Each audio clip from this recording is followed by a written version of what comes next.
He stood in the checkout line of a grocery store he had walked into 1,000 times before, holding nothing but a gallon of milk and a loaf of bread. When his eyes landed on a magazine rack that would undo 3 years of carefully rebuilt peace in less than 4 seconds. There she was, Vanessa. Not the woman who once told him he embarrassed her in front of her friends. Not the woman who packed 2 suitcases while he stood frozen in the hallway of the home they built together. This was a version of her staring back from the cover of Vogue, lit like a goddess, immortalized in print, exactly the kind of life she always swore she deserved, and he could never give her. His hands went numb around the milk carton. The store noise faded into a dull ring in his ears. For a moment, he wasn't a grown man standing in a checkout line anymore. He was 29 years old again, standing in their kitchen, hearing the words that broke something in him he was never quite sure would heal.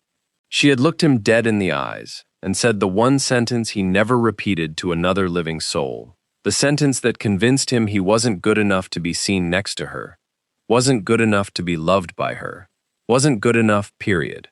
He set the magazine back down slowly, the way a man sets down something that might explode if handled wrong. He paid for his groceries in silence, walked to his car, and sat behind the wheel for 11 minutes, without starting the engine. Because the truth was far more complicated than a magazine cover could ever explain. The truth was that 3 years earlier, when she walked out that door, convinced she was leaving behind a man with nothing to offer her, she had no idea what she was actually walking away from.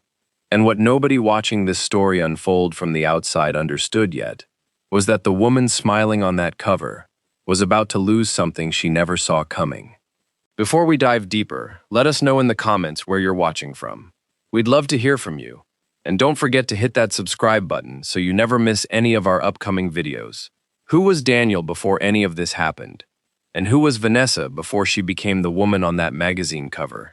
To understand how a marriage built on a decade of shared history could collapse in the span of one cruel sentence, you need to understand the two people standing on either side of that hallway the night everything ended.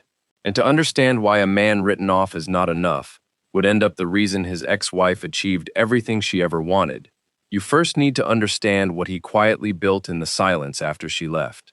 Work most people never noticed, because he made sure they never did. There are at least 3 questions worth holding on to as this story unfolds. Why did Vanessa really leave, and was it ever truly about looks at all?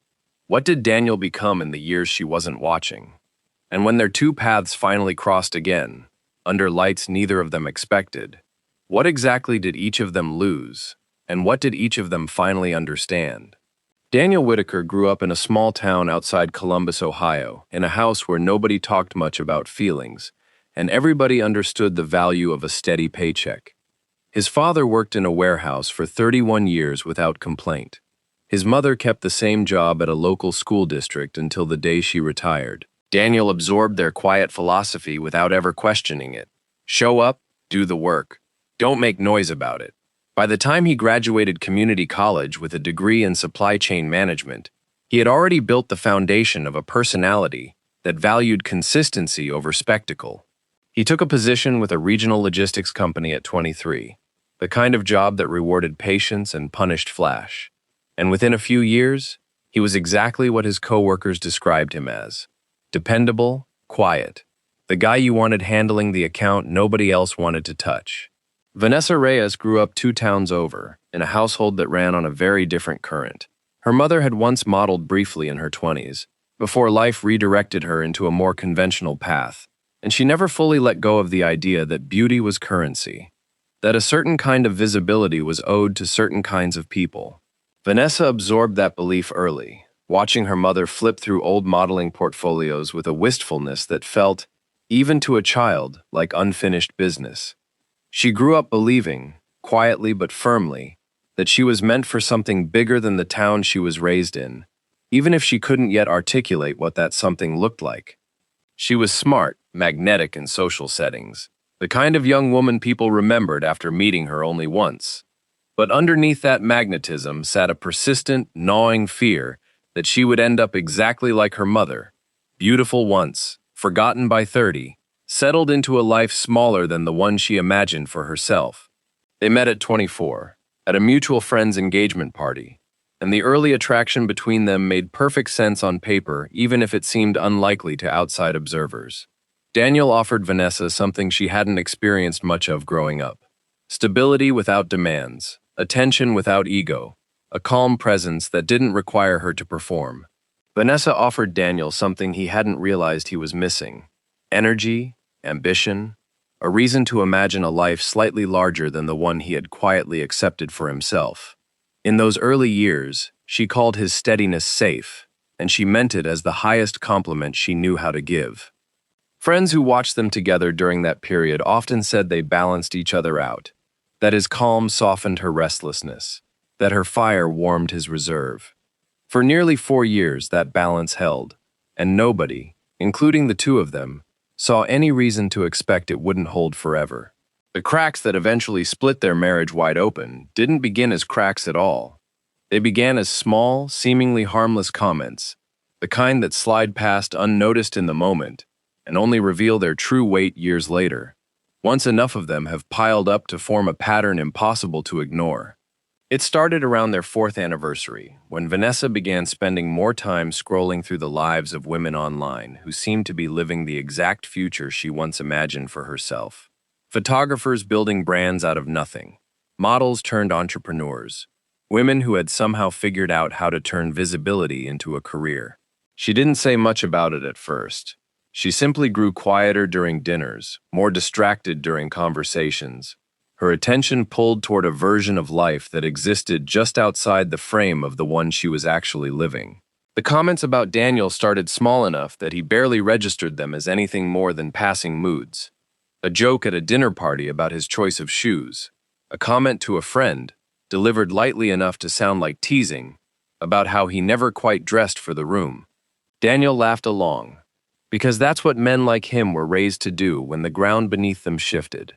They absorbed it, assumed it would pass, told themselves that marriages have seasons, and this was simply one of the harder ones. What he didn't know, during that period, was that Vanessa had begun spending increasing amounts of time at industry mixers, connected loosely to her part-time work, coordinating events for a local boutique. Mixers where she met a photographer, named Marcus Cole, a man whose entire presence seemed engineered for exactly the kind of visibility she had spent her whole life craving. Marcus was polished in ways Daniel never bothered to be, not out of vanity, but simply because his world required it. He spoke fluently in a language of branding, angles, exposure, and personal narrative, a vocabulary Vanessa found herself absorbing, the way a plant leans toward a window it didn't know it needed until the light hit it directly. Their early interactions were professional, then friendly, then something neither of them named out loud but both of them understood, was shifting into territory that had no business existing inside a marriage. Vanessa told herself for a long time that it meant nothing, that she was simply networking, building relationships that might eventually lead somewhere professionally.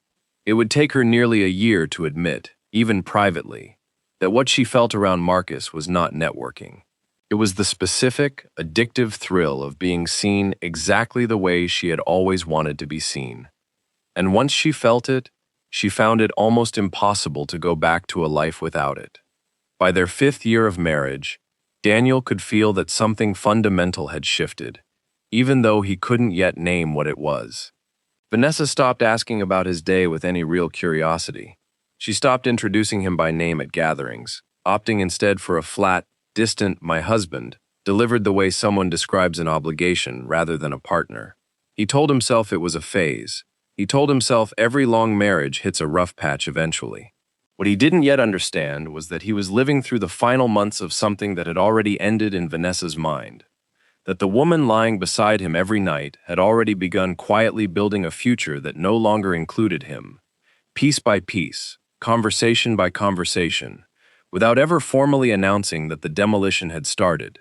The night everything broke arrived disguised as an entirely ordinary evening. Vanessa had convinced Daniel to attend a small industry dinner, connected to one of her new professional contacts. The kind of event with tiny plates of food that never filled anyone up, and forgettable wine poured a little too generously. Daniel wore the same navy shirt he always wore to these things, a shirt Vanessa had once complimented and now visibly winced at. Somewhere between the appetizers and the check, Daniel noticed her attention drifting toward a group near the bar, a group that included Marcus, and something in her posture straightened and brightened in a way it hadn't brightened for Daniel in longer than either of them wanted to admit. He didn't say anything that night. He simply filed the observation away in the quiet part of his mind where uncomfortable truths tend to collect until they can no longer be ignored. The drive home that night carried a silence heavier than their usual quiet.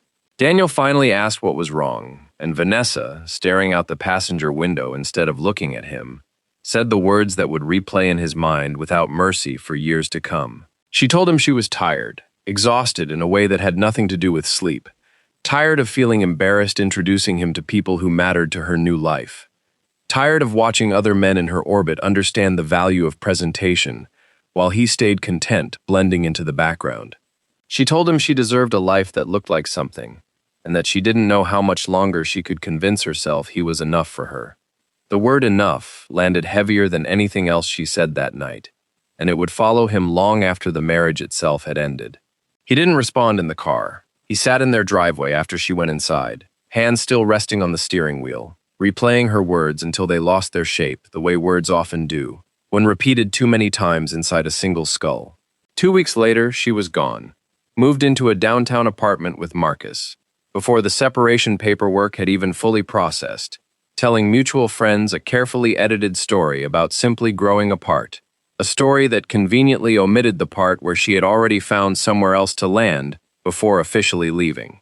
Daniel didn't fight the divorce. He didn't beg her to stay. He didn't do any of the things people quietly expected from a humiliated husband watching his marriage dissolve in real time. He simply signed what needed to be signed, packed what needed to be packed, and began the slow, uncertain process of figuring out who he was without her definition of him attached to his name. The weeks immediately following the divorce were, by Daniel's own private admission, some of the darkest of his life, though he never let that darkness show to the small circle of people who checked on him. He went to work. He came home. He sat in a quiet apartment that felt less like a home and more like a waiting room for a life he hadn't figured out how to start yet. What almost nobody around him realized during those early weeks was that Daniel had made a decision the night Vanessa said those words to him. A decision that had nothing to do with revenge and everything to do with refusing to spend one more year of his life feeling like an afterthought in someone else's story.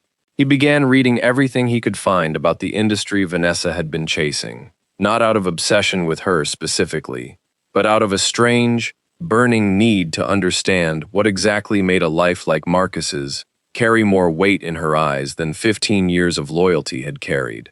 What Daniel discovered in that research surprised him more than he expected. The glamorous world Vanessa had been chasing for years wasn't actually built on glamour at all, not underneath the surface. It was built on branding strategy, logistics, contracts, permits, scheduling, and an entire invisible machinery of coordination that most models and photographers never gave a second thought to, because they never had to. That invisible machinery happened to be almost exactly the kind of work Daniel had spent his entire adult life quietly mastering in an unrelated industry. Within 6 months of the divorce being finalized, Daniel left his logistics job of nearly a decade and accepted a lower-paying position with a small production company that handled behind-the-scenes coordination for regional fashion shoots. It was a risk that made no logical sense on paper. A pay cut in an unfamiliar industry at 32 years old. But something in him had shifted the night Vanessa walked out, some old, sleeping hunger finally waking up. Meanwhile, Vanessa's new life with Marcus unfolded almost exactly the way she had spent years imagining it would, at least from the outside looking in. She began appearing in photos at launch parties and boutique openings. She started an online account chronicling what she called her reinvention, carefully curated to suggest she had simply been waiting for the right moment to finally blossom into herself. Mutual friends who scrolled past those photos assumed Daniel had been left behind entirely, reduced to a footnote in the story of a woman finally becoming who she was always meant to be. What those friends couldn't see, because Vanessa made certain they couldn't, was the growing financial and emotional tension building quietly behind the glamour.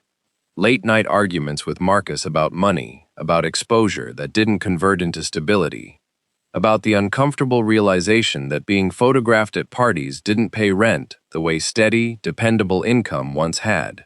By his second year in the production world, Daniel had built a quiet but growing reputation as the person who could fix problems nobody else wanted to touch, the man who arrived early, solved issues without drama, and never positioned himself as the center of attention. He wasn't chasing recognition, and he genuinely didn't want it, having spent years learning the discomfort of being overlooked in exactly the opposite direction. But recognition has a strange habit of finding people who consistently perform unglamorous work well, whether they seek it or not. A boutique agency eventually approached him about coordinating logistics for a series of larger regional shoots, projects that occasionally fed directly into national publication pipelines. He accepted, not because he understood exactly where the opportunity would lead, but because saying yes to new challenges had slowly become easier than the alternative of staying safely invisible. It was during this second year that Daniel first heard Vanessa's name mentioned in a professional context, entirely by accident, during a conversation between two stylists discussing which faces in the regional market were, quote-unquote, having a moment. He said nothing in response. He felt a tangled knot of curiosity, an old familiar ache he thought he had already buried somewhere deep enough not to be disturbed. He didn't seek her out afterward. He didn't check her social media that night or any night after. Not because he had achieved some clean, permanent state of closure, but because he had learned, slowly and through considerable discomfort, that healing required not picking at wounds simply to test whether they still hurt. He kept his head down. He kept building, and without either of them consciously choosing it, their two separate paths were quietly drifting toward a collision neither one could have predicted. The turning point arrived in the most unremarkable way imaginable, buried inside an ordinary work email on an otherwise forgettable Tuesday morning. A national fashion publication had partnered with a rising talent agency to produce a major cover feature, one being framed internally as a defining moment for whichever model was ultimately selected, built around themes of reinvention and resilience, aimed at an audience the publication believed was hungry for exactly that kind of narrative. The agency needed an experienced production coordinator, capable of managing a shoot of that scale on relatively short notice, someone with a proven track record of handling complicated logistics without those complications becoming public embarrassments. Daniel's name surfaced almost immediately among the small pool of qualified candidates. He accepted the position 3 full days before learning the identity of the model at the center of the shoot, and when her name finally appeared in his inbox attached to the project file, he sat back in his chair for a long, quiet moment, feeling something settle in his chest that was neither triumph nor dread, but something closer to inevitability finally arriving on schedule. Vanessa, for her part, had spent nearly 2 years fighting for a moment exactly like this one, a chance to be recognized not as someone's discovery or someone's girlfriend, but as a name that carried weight entirely on its own merit. Her relationship with Marcus had grown increasingly strained under the accumulated pressure of financial instability and mismatched ambition, though publicly the two of them continued presenting as a unified front, still posing together at events, still allowing the narrative of the golden industry couple to persist, because neither of them was ready to publicly admit how fragile the foundation beneath them had become. When she learned this particular cover feature had finally been approved with her attached as the subject, she treated the news as the validation she had been chasing since the exact night she walked out of her old life. Proof, she told herself, that leaving Daniel behind had absolutely been worth whatever it eventually cost her. On the morning of the shoot, Daniel arrived early, as he always did, moving through logistics with the same quiet efficiency that had become his professional signature over the past 2 years. He had no idea, until the moment her car pulled into the studio lot, that the model everyone on set had been discussing for weeks was the same woman who once told him, in their own kitchen, that he wasn't enough to be seen beside. When she stepped out of the car dressed for hair and makeup, mid-laugh at something an assistant had said, their eyes met across the parking lot for the first time in nearly 3 years, and neither of them moved for a long, suspended moment while the entire noise of the production crew faded into something distant and irrelevant around them. What followed over the course of that long shooting day was not the dramatic confrontation either of them might have privately imagined during quieter moments over the preceding 3 years. It was something quieter, and in its own way, far more devastating. Vanessa, careful to remain professional in front of the crew, found brief windows between wardrobe changes and lighting setups to speak with Daniel, her voice shifting uneasily between forced casualness and something that sounded, unmistakably, like discomfort she hadn't prepared herself for. She asked what he had been doing with himself. He answered honestly, without exaggeration or performance, describing the path he had taken since the divorce, in plain, unremarkable terms that somehow landed with far more weight than any dramatic reveal could have delivered. Standing there under lights engineered to make her look flawless, Vanessa began to realize that the man she once dismissed as not enough had quietly built an entire life without her, a life that no longer required her validation to feel complete, while her own foundation, the one she believed she had traded up for, was cracking in ways everyone around her could already see. As the day continued, small moments accumulated that neither of them could have anticipated walking in that morning. During a break in shooting, Marcus arrived on set unannounced, ostensibly to check on production progress, though everyone present understood the visit had more to do with insecurity than professional oversight. He watched, jaw tightening almost imperceptibly, as Vanessa and Daniel spoke near the craft services table, with an ease that seemed to unsettle him more than any argument could have.